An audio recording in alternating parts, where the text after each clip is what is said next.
नमस्कार, राज्यों की जंग में आपका स्वागत है। मैं हूं अखिलेश शर्मा। हरियाणा की जनता कल अपना फैसला सुना देगी। राज्य की सभी 90 सीटों के लिए कल एक ही चरण में मतदान होगा। सभी दलों के उम्मीदवारों और स्टार प्रचारकों ने यहां पर जमकर पसीना बहाया है। अब हरियाणा की जनता की बारी है अपना फैसला सुनाने की। इस चुनाव में कुल 1031 उम्मीदवार मैदान में हैं, जिनमें 101 महिलाएं हैं। हरियाणा के 2 करोड़ से ज़्यादा मतदाता इनकी किस्मत का फैसला करेंगे। जहां बीजेपी को लगातार तीसरी बार सत्ता बरकरार रखने की उम्मीद है, वहीं कांग्रेस एक दशक के लंबे अंतराल के बाद सत्ता में वापसी की उम्मीद कर रही है। इस चुनाव में पहली बार आम आदमी पार्टी सभी 90 सीटों पर चुनाव लड़ रही है। जेल से छूटने के बाद केजरीवाल ने भी वहां धुआंधार प्रचार किया और ये दावा भी किया जा रहा है कि आम आदमी पार्टी की मदद के बिना कोई सरकार नहीं बनेगी। साफ है कि इस चुनाव में बीजेपी और कांग्रेस दोनों का काफ़ी कुछ दांव पर लगा है, इसलिए टिकट बांटते समय भी दोनों ने जातीय समीकरणों का पूरा ध्यान रखा है। हरियाणा की 90 में से करीब 50 सीटें ऐसी हैं जहां जाट या फिर दलित आबादी 25% से अधिक है। अगर 2019 के विधानसभा चुनाव के नतीजों पर नजर डालें तो ऐसी 33 जाट बहुल सीटों पर बीजेपी को 10, कांग्रेस को 12, जेजेपी को 8, आईएनएलडी को 1 और अन्य को 3 सीटों पर जीत मिली थी। वहीं 25% से अधिक दलित आबादी वाली 16 सीटें हैं।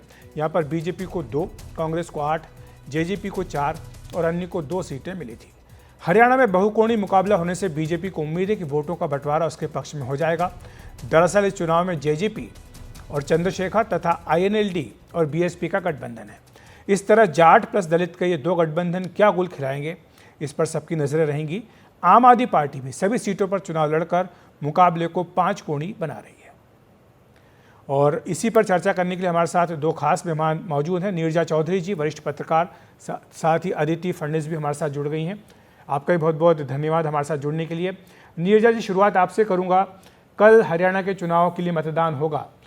बीजेपी हैट्रिक लगाएगी या कांग्रेस 10 साल बाद वापसी करेगी, यही प्रश्न है। और वैसे आसान नहीं होता है 10 साल सत्ता में रहने के बाद सत्ता में वापसी करने का। क्या ज़मीनी समीकरण आपको लग रहे हैं? क्योंकि जाट दलित सीटों का हमने विश्लेषण किया, हमने ये देखा है कि वहाँ पर जो टक्कर है वो करीब करीब बराबरी की रही है। लेकिन इस बार जो जाट और दलित की 2 पार्टियाँ, रीजनल पार्टियाँ साथ में आ गई हैं, क्या आपको लगता है कि वो कुछ खेल बिगाड़ सकती हैं 2 बड़ी पार्टियों का? देखिए, आपने 2-3 सवाल पूछे हैं। एक तो अगर अब आप घूमिए हरियाणा में तो आपकी आवाज़ नहीं आ रही, आप अनम्यूट कर लीजिए। अच्छा, अनम्यूटेड ही है हाँ, मेरा अब ठीक है जी, अब ठीक है। अब ठीक है। ओके। अगर आप पार्टी से बात करिए प्राइवेटली, बीजेपी भी ये बताएगी, कांग्रेस भी ये बताएगी कि कांग्रेस आगे है।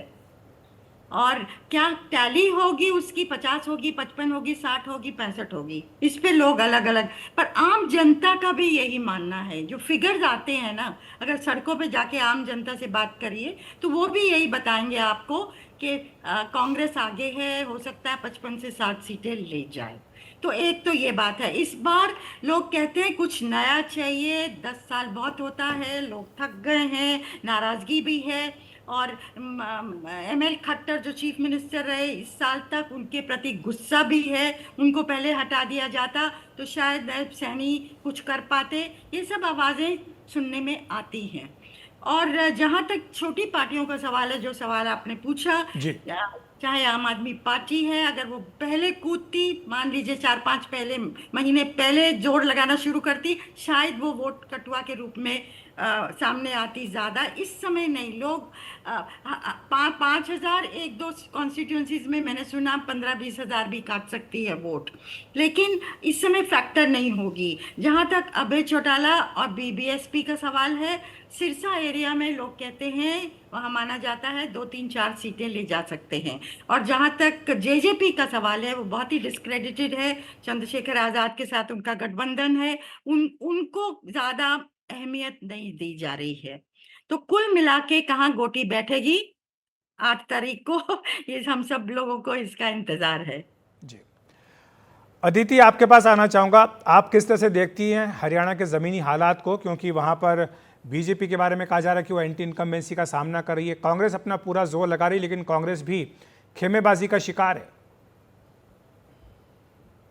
मेरे ख्याल से पहली बात तो अगर हम 2019 का रिजल्ट देखें तो 2019 में 25 ऐसी सीटें थी जहां पर विक्ट्री मार्जिन 5,000 वोटों से कम था। तो और इस बार आपने पहले कहा कि 5 कोणीय मुकाबला है। तो 5 कोणीय मुकाबले में विक्ट्री मार्जिन और डिफीट की मार्जिन ये बहुत ही ज्यादा मायने रखती हैं। और उस परिस्थिति में इस चुनाव में 200-300 वोटों से भी बहुत गहरा फर्क पड़ सकता है अल्टीमेट रिजल्ट में। तो कुल मिला के जहां तक हमारा हम घूमे तो नहीं है, लेकिन जिन लोगों से बात हुई है उनसे ऐसा पता लग रहा है कि लास्ट लैप में कांग्रेस ने खुद थोड़ा सा भीतरघात की वजह से थोड़ा अपने आप को पे नुकसान पहुंचाया है। जिस तरह से उन्होंने खुल के दलितों के बारे में बातें की हैं, जिस तरह से और आज की तारीख में आपको मालूम है हर वीडियो वायरल हो जाता है। तो ये चीजें मेरे ख्याल से जो जाटों ने कहा है आपस में अपने समाज में तो कहते हैं खुल के, लेकिन अगर ये बात सार्वजनिक हो जाती है तो फिर उसका उल्टा असर भी पड़ता है। तो ये चीजें खुल के आ रही हैं बाहर। और हालांकि जाटों का बहुत अच्छा मतलब पूरी तरह से एक यूनिटी सी है कांग्रेस के फेवर में, लेकिन ये चीज कभी भी टूट सकती है, क्योंकि अगर दलित चिटक जाते हैं तो फिर कांग्रेस को मुश्किल हो सकती है लास्ट मिनट में। नीरजा जी, एक जो बात हरियाणा के इस चुनाव में कही गई वो है कि जवान, किसान और पहलवान, ये 3 जो मुद्दे हैं ये हरियाणा की राजनीति में चुनाव में छाए रहे हैं। ये किस हद तक आपको लगता है कि रोल प्ले करेंगे? क्योंकि जाटों की अगर हम बात करें तो भूपेंद्र हुड्डा जो कि एक बड़ा जाट चेहरा है, पहले भी मुख्यमंत्री रह चुके हैं कांग्रेस के, उनको लेकर के कहा जा रहा है कि वो एक ताकतवर नेता के रूप में उभरे हैं और शायद ये भी एक कारण है जिसके चलते कांग्रेस के भीतर उठापटक हुई है। लेकिन ये 3 मुद्दे हैं किसानों के, जवानों के और पहलवानों के, ये किस हद तक रोल प्ले करेंगे? ये बिल्कुल, आप ये जो नारा है ना, ये इसकी रेजोनेंस रही है। ये लोगों ने पकड़ लिया है। अगेन आप सड़क में रुक के लोगों से बात करिए तो वो आपको यही नारा दोहराएंगे कि ये 3 मुद्दे हैं। तो अग्निवीर एक इश्यू है, किसान आंदोलन इश्यू बहुत पहले से है और तभी मूड बदलना शुरू हुआ था हरियाणा में। और जो रेस्टलेस का मामला है, और विनेश फोगाट ने तो जैसे कि इमेजिनेशन कैप्चर कर लिया हरियाणा के लोगों का, एक महिला सशक्तिकरण का प्रतीक बन गई हैं वो, और लोग बहुत गर्व से उनका नाम लेते हैं, कांग्रेस की कैंडिडेट हैं। तो रेस्टलेस का मामला भी बीजेपी के खिलाफ गया है। और जहाँ तक किसान, जवान और आप कह रहे हैं ये तीनों चीजें गई हैं, पहलवान, तो तीनों चीजें बीजेपी के खिलाफ गई हैं, इसमें दो राय नहीं है। जो आदिति बात कर रही थी कि पिछले दिनों में जो रस्साकशी हुई है कांग्रेस के अंदर, जो फैक्शनलिज्म है, कुमारी शैलजा घर बैठ गई एक हफ्ते, एक टेंशन क्रिएट हुई, ये ओपनली कहा जाता है, इससे कांग्रेस का ग्राफ थोड़ा नीचे गया। फिर वो रैली में गई, राहुल गांधी भी थे और भूपेंद्र सिंह हुड्डा भी थे, तो थोड़ी चैन की सांस ली। कल ही मैं एक दलित बस्ती में सोना कॉन्स्टिट्यूंसी में थी, जबकि ये खबर आई कि अशोक तंवर दोबारा ज्वाइन किए हैं कांग्रेस को। तो काफी गहमा गहमी थी। और जो टेंशन वोटर के लिए है, जो कांग्रेस का समर्थक है, उसके लिए है कि सीएम कौन बनेगा, कि पार्टी जीतेगी, वो उनको लगता है ये तो होने वाला है। आगे की वो चर्चा कर रहे हैं कि सीएम अगर जाट होगा तो दलित कहता है नॉन जाट होना चाहिए, उसमें आप उनकी प्रेफरेंस कुमारी शैलजा है, पर वो कहता है कोई भी नॉन जाट को बना दीजिए, उदय भान को बना दीजिए जो पार्टी चीफ है, अशोक तंवर को बना दीजिए जो अभी ज्वाइन हुए हैं, पर जाट से उनको, जाट का फिर से बनना, उससे उनको प्रॉब्लम है। लेकिन वो वोट कांग्रेस को देने वाले हैं। हालांकि इस गांव में जहां मैं थी, उन्होंने कहा हमने नेशनल इलेक्शन में जून का जो हुआ उसमें हमने मोदी को दिया था। नेशनल लेवल पे हम अभी भी मोदी को पसंद करते हैं, लेकिन स्टेट में हम कांग्रेस को देंगे। तो ये जाट वर्सेस दलित जो टेंशन है, दलित प्लस ओबीसी, ये आगे जाके जरूर उभरेगा। लेकिन जाट के खिलाफत करके बीजेपी के उन्होंने हवा बनाने में एक रोल प्ले किया है कांग्रेस के फेवर में। और अदिति जाट जी, डंके की चोट पे कहता है, मैं जो जो मानता है वो डंके की चोट पे कहता है। तो जाट को नकारना लीडरशिप रोल से भी बहुत मुश्किल मुश्किल पड़ेगा कांग्रेस के वाला है निश्चित तौर पर। ये तो कांग्रेस खैर के 8 लिए। तारीख को हम इस पर विस्तार से चर्चा करेंगे जब परिणाम आएंगे कि ऊंट किस करवट बैठता है। लेकिन अदिति, जो तुकबंदी की बात कांग्रेस कर रही है, जवान किसान पहलवान, तो बीजेपी के पास भी एक तुकबंदी है पर्ची और खर्ची की। वो कहते हैं कि जब नौकरियां देते थे कांग्रेस की सरकार में तो पर्ची और खर्ची के बिना नौकरी नहीं हो पाती थी, यानी सिफारिश और करप्शन के बिना नौकरियां नहीं हो पाती थी। इसको बीजेपी ने एक बड़ा मुद्दा बनाया है। बार बार एश्योर किया जा रहा है, पीएम मोदी से लेकर मुख्यमंत्री नायब सिंह सैनी तक, कि हर सभा में कहा गया कि पर्ची और खर्ची के बिना नौकरियां दी जाएगी। तो ये मुद्दा कितना काम करेगा बीजेपी के पक्ष में? देखिए, नायाब सिंह सैनी का एक अंतिम जो तुर्रा था वो चुनाव के ऐलान के बाद गड़बड़ हो गया।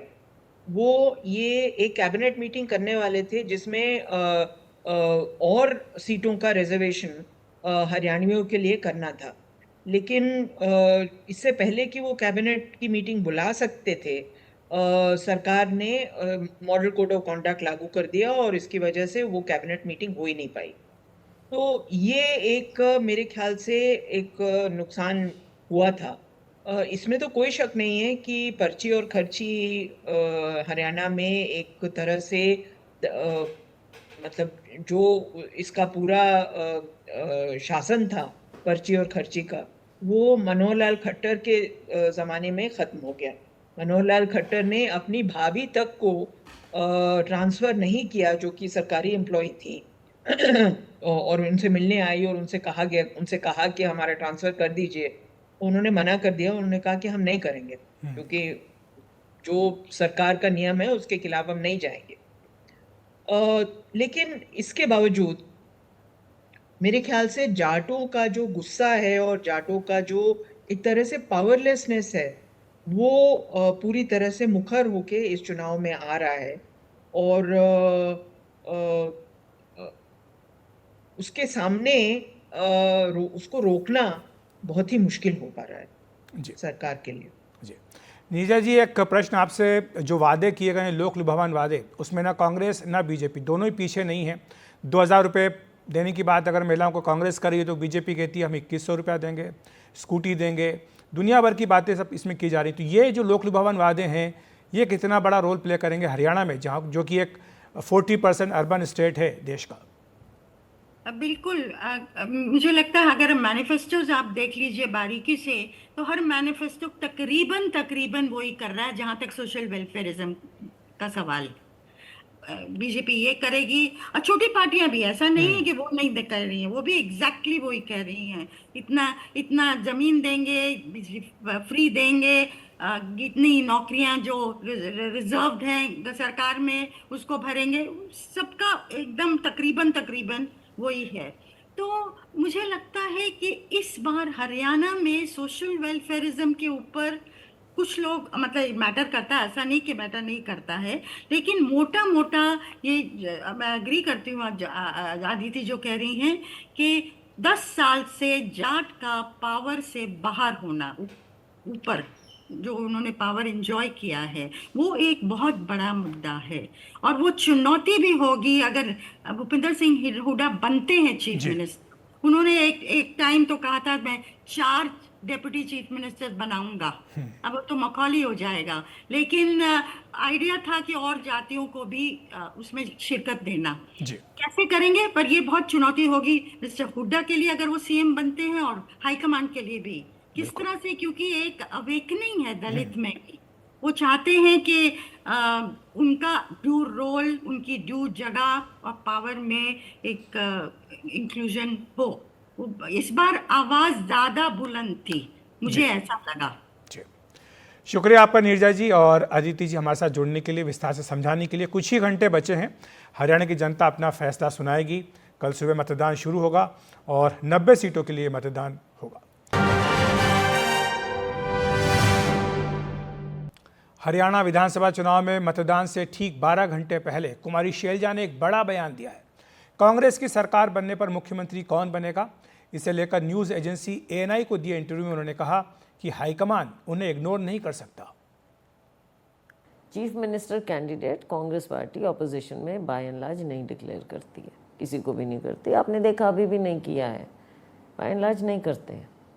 And then it results in lot of speculation, जैसे कर्नाटका में हुआ था, DK शिव कुमार होंगे या फिर सिद्धरामैया होंगे। राजस्थान में it was Gehlot versus Sachin. What about in Haryana? Are you still a player? What do you mean still?